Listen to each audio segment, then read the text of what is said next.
Hello and welcome to 7 Super Series. I'm Ben for the Bonehead podcast and this is the semi-final 2 preview.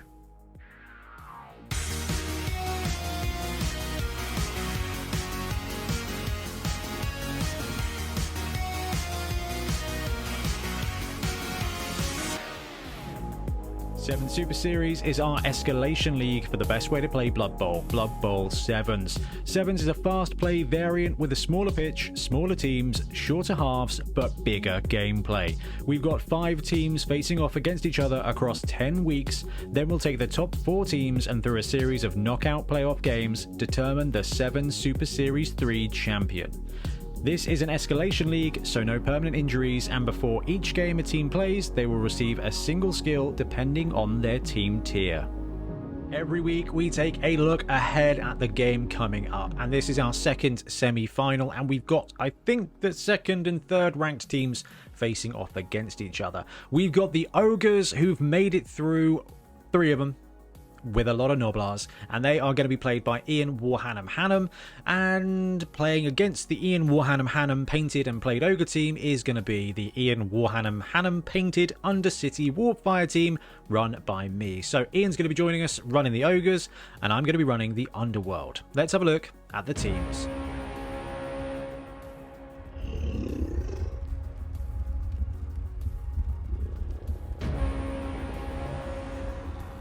Okay, so the Saber Tusks, the Stone Valley Saber Tusks are our Ogre team. We've got 3 Ogres. One of them is a Runt Punter, backed up by 8 Noblar heroes and a Desperate Measure. Now, this is the semi-finals, so they are sticking with the final skills after round 5.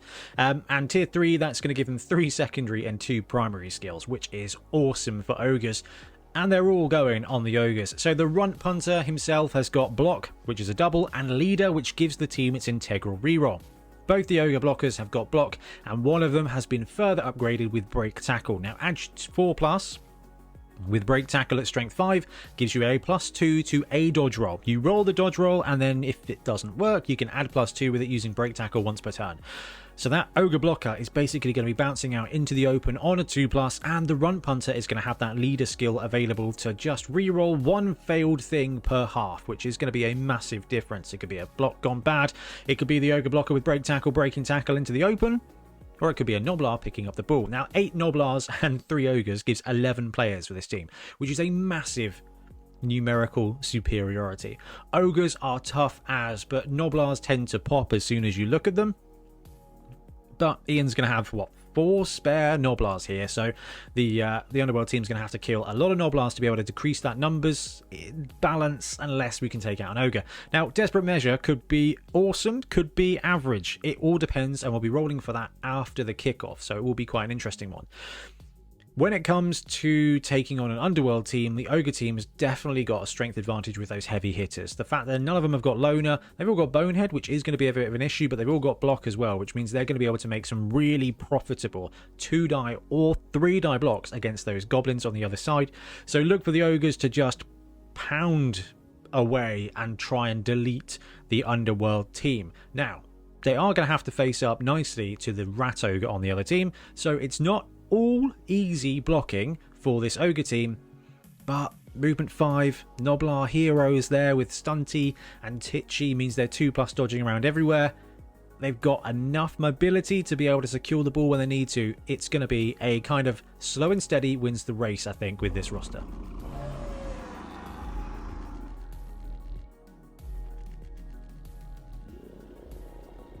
And they're going to be taking on our Underworld team piloted by me. So again, 5 rounds, 5 skills, tier 1, 1 secondary and 4 primary. With this roster, 1 secondary is plenty because that Rat Ogre has now got Block. And a Strength 5 Frenzy piece with Block is going to be really awesome. The downside of having the Rat Ogre in this roster is that it is a Frenzy piece, and the Noblars with Sidestep and Dodge can really lead Frenzy pieces away. We saw it, I think, in the matchup with Khorne. Those Noblars with Dodge and Sidestep can be a real nuisance. So the Rat Ogre can be taken out of action, essentially, just by Ian feeding Noblars to the Rat Ogre and having him just kind of take 6 die blocks with block, which is going to be good, but I mean 15k for a Noblar or 150k for a Rat Ogre, that's going to be quite a problem. Now if Ian can't secure the Rat Ogre, or if I feel the need to take a 4+ open field dodge with that Roger, movement 6, Frenzy, Mighty Blow could be a really effective way to try and delete one of the Ogres. Now we've got a Blitzer, we've got a Thrower, we've got a Gutter Runner on this roster as well, and 3 Goblins, only 7 players, so a bit of a vulnerability when it comes to resilience for this roster. There's no strength in depth there. We've got an assistant coach, a desperate measure as well. So both teams are going to have desperate measure, which could be really interesting. But we've got some more skills kicking around. The Skaven Blitzer with tackle. I think what we're going to see is the Rat Ogre with block throwing 6 dice at Noblars. The Skaven Blitzer with tackle throwing a good 2 or 3 die block there with tackle.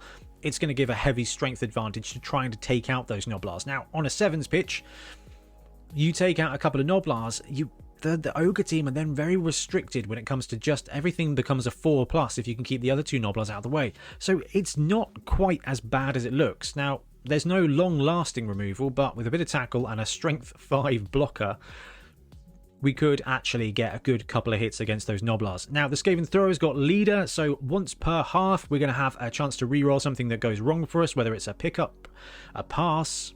I mean, both of those things the Thrower's got integral skills for, so it's not going to be an issue. I don't know. A bad block, a bad dodge.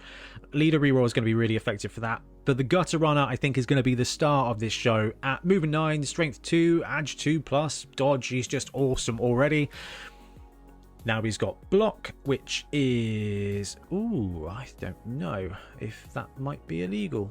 We're going to run with it anyway. So he's got block, which makes him a blodger. Now, strength 2 means he's still going to be very vulnerable to an Ogre. An Ogre rushing in is going to give him 3 dice. 2 heads, though, is going to be awesome for this. No, it's a regular skill on this team. Love Underworld. +1 dodge to everywhere. This guy's actually a 1+ dodge anywhere. Now, normally, running through tackle zones, that tends to decrease quite a lot, quite quickly. But where the Noblars have Titchy, they apply no negative modifier. So he's going to be making a couple of 1+ dodge rolls to just walk past Noblars. So that's going to be absolutely massive as well. We've also got those Goblins who, in a pinch, become really effective runners. Stunty 3+ is great. Movement 6 is pretty fast. They're 2-turn touchdown machines if needed, and we've seen them come out big in a lot of these games this season so far. Desperate measure there could be interesting. What we're going to probably do is struggle to remember it. That's going to be the most important thing that happens here. If we see a banana peel or 2, it could be quite a tricky one. A wizard would be pretty great. I would be nervous about the dirty player multiple foul one coming against me, but hey, I think we're pretty well set. This is going to be an interesting matchup. The Ogres have definitely got the ability to delete this team, but that thrower runner combo with the Roger and block and Skaven Blitzer with tackle, I think the Underworld team are going to have to pick their fights carefully, but they could have a go at bashing in the Ogres. Okay, so we've looked at both of the teams. We've got Ian running the Ogres and me running the Underworld. I have not filmed this game yet. In fact, Ian's coming around tonight. We're going to film it tonight, which will be really good fun. How am I feeling about the matchup? Ogres are tough, but it only takes a couple of failed boneheads for the game to kind of fail, and Underworld are in such a kind of fast scoring potential. That thrower, I mean, the thrower alone is movement 7, so that's movement 7 thrower, movement 7 blitzer, movement 9 gutter runner. There's plenty of speed kicking around on this team. So if there is a fumble or a couple of really brutal boneheads, then the Ogre team could collapse and we could get some pretty quick scores in.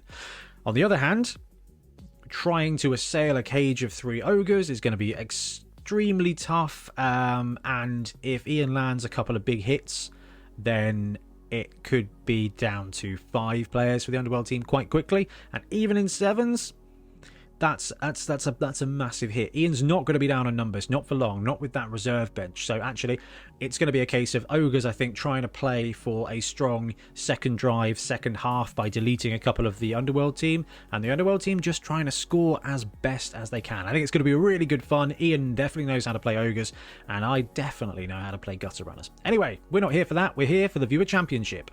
Okay, so 2 games left to go for the Viewer Championship. Every Saturday, the game will go live to Patreons, and Sunday, it will go live to everybody else. So we want you to get your guesses in for the scores by Saturday at 11 AM UK time.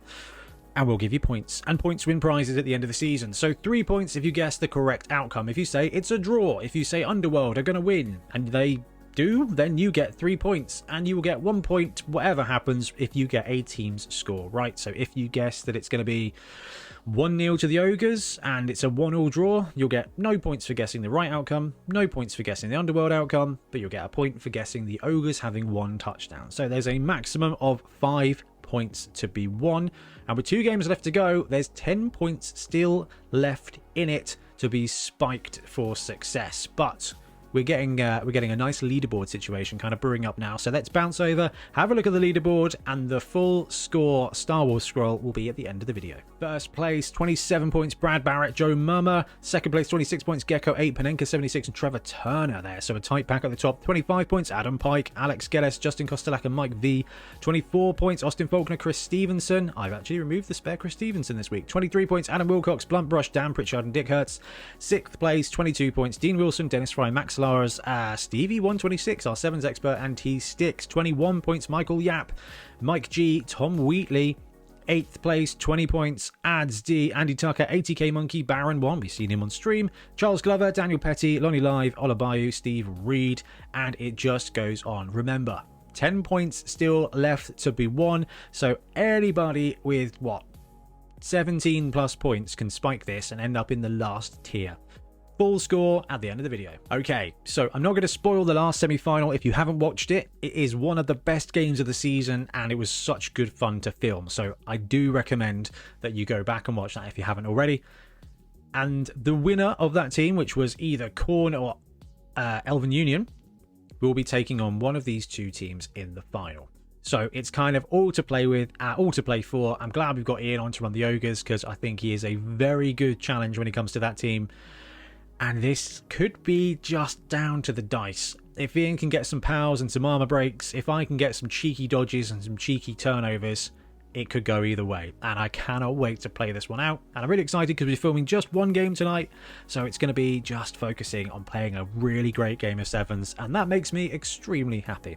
Anyway, I'm going to wrap up. Thank you very much for watching. We'll be back soon with more Blood Bowl content.